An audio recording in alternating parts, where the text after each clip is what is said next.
حضرت ابراہیم علیہ الصلاۃ والسلام وہ شخصیت ہیں جن کو چاروں مذاہب اپنا سمجھتے ہیں۔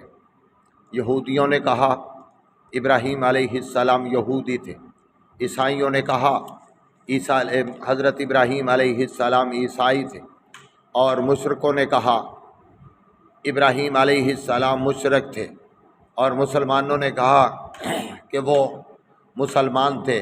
تو اللہ کریم نے سب کا جواب دے دیا، ما کان ابراہیم یہودیا ولا نصرانیا ولکن کان حنیفا مسلما وما کان من المشرکین، کہ ابراہیم علیہ السلام یہودی بھی نہیں تھے، وہ عیسائی بھی نہیں تھے، اور وہ مشرک بھی نہیں تھے، اور وہ مسلمان تھے۔ تو اس لیے اسلام شرط ہے نجات کے لیے۔ اللہ کریم توحید کی سمجھ عطا فرمائے۔